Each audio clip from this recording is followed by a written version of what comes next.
이번 한 주의 투자 전략 살펴볼 시간입니다. 김민수 필리즈 투자인 리서치 대표 전화로 연결돼 있습니다. 대표님 안녕하세요. 네, 안녕하십니까. 네, 지난주 뉴욕 증시 3대 주가 지수가 상승 마감을 했습니다. 겨울철 코로나19 상황이 극도로 나빠진 가운데 지난달 비농업 부문 고용이 시장 전망보다 크게 못 미쳤는데도 불구하고 이 증시가 타격을 받지 않은 건 부양책 타결 기대감 덕분이었는데요. 이 고용 지표 부진이 오히려 부양책 합의를 압박할 거란 인식이 한몫한 듯합니다. 미국이 코로나19 백신 승인을 서둘 거라는 전망까지 이 뉴욕 증시의 호재로 작용하고 있는데요. 이번 주는 또 어떤 이슈가 증시를 움직일까요?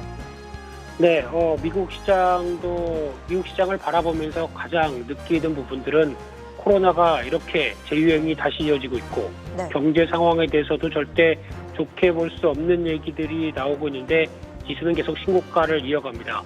참 아이러니하죠. 네. 그럼에도 불구하고 어떤 유동성에 대한 힘과 어떤 기대감들이 가장 이를 떠받치는 근거다라고 볼 수 있는 상황들인데요.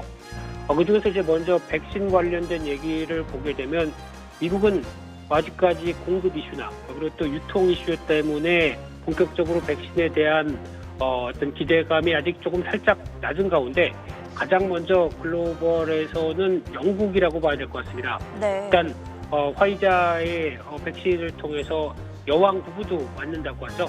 그러다 보니까 한 12월 8일부터 본격적인 접종이 이어지다 보니까 많이 관심 있게 봐야 될 부분들 중에서는 일단 백신을 무리 없이 소화해 나가는가, 즉 부작용이라든가 그리고 또 그에 따른 여러 가지 반발력 없이 어느 정도 백신을 통해서 원활하게 이어진다라고 하게 되면 다른 국가 또한 이를 계속 수용하겠다라는 입장이 크겠죠. 그렇기 네. 때문에 이런 부분들 계속 확인해야 될 것 같고요.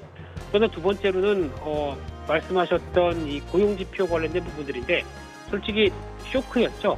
이런 상황에서 비농업 신규 일자리가 당연히 늘어날 거라고 보기는 힘든 상황들이긴 하지만 그럼에도 불구하고 쇼크 수준이었는데 게다가 실업률들 점점 약간 떨어지긴 한다고 하더라도 제가 눈여겨보는 부분들은 장기 실업률입니다. 네. 장기 실업률은 거의 급증하고 있는 상황들인데 그렇다는 얘기는 취업을 하고 싶어도 못하고 그리고 또 일자리도 없어지다 보니까 자연스럽게 포기하는 입장이 나오면서 장기 실업률이 더 높아간다라는 부분들은 상당히 의미하는 바가 크다고 봐야 될 것 같고요.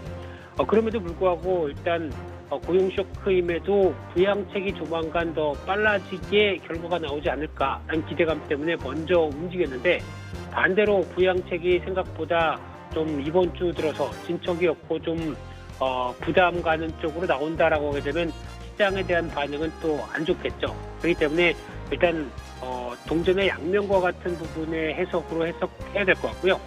마지막으로 섹터 흐름들을 쭉 봤었을 때 눈여겨볼 수 있는 게 신재생 에너지 sek터 같습니다. 네. 약 한 일주일 동안 조정을 받다가 처음으로 금요일 날 반등폭을 보여주는 걸 봤을 때는 수소나 태양광 관련된 쪽도 같이 움직임을 봤을 때 국내 시장도 이런 영향권들이 좀 들어오지 않을까라는 점도 살짝 체크를 하면서 오늘 시장을 바라보셔야 될 것 같습니다. 네, 알겠습니다. 또 뉴욕 증시 3대 주요 지수도 사상 최고치 기록을 했지만 코스피도 연일 신고가 행진을 이어가고 있습니다.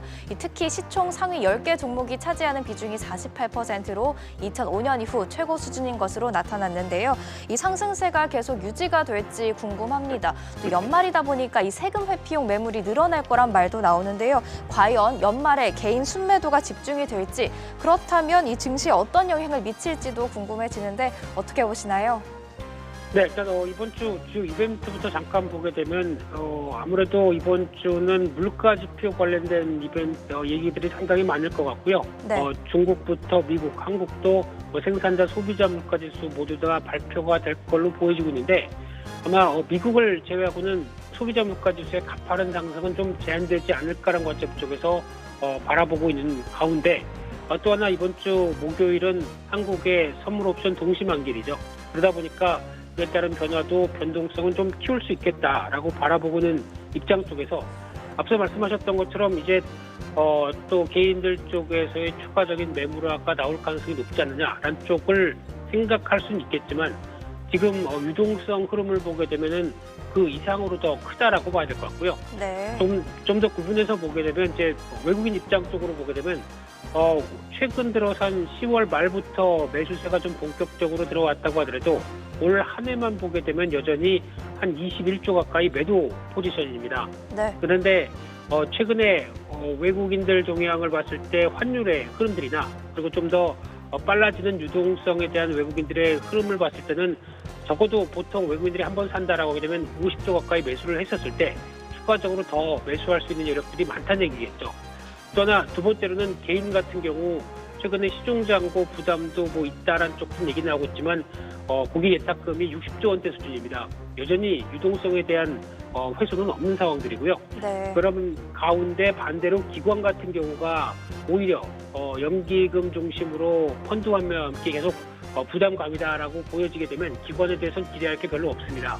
그러면 결론적으로는 외국인과 내국인 중심의 개인 흐름들의 유동성만 체크한다고 하더라도 여전히 시장에 대해서는 조정을 받는다고 하더라도 좀 그렇게 크게 또 강하게 나올 가능성이 적다고 봐야 될 것 같고요. 네. 그런 쪽에서 지금은 신고가 행진과 관련된 부분들을 계속 즐겨야 될 걸로 보여지고 있는데 상대적으로 대형주의 쏠림 현상들이 이제 중소형주 쪽으로 나올 가능성이 높다라고 하는 쪽에서 오히려 지금은 대형주의 강한 탄력보다는 중소형 중심의 순환매를 계속 기대하면서 전략을 짜는 게 좋겠다 이렇게 말씀드리겠습니다. 네, 낙수 효과를 좀 기대해봐도 좋을 것 같습니다. 지금까지 김민수 펠리즈 투자인 리서치 대표와 이야기 나눠봤습니다. 대표님 오늘 말씀 감사합니다. 네, 감사합니다.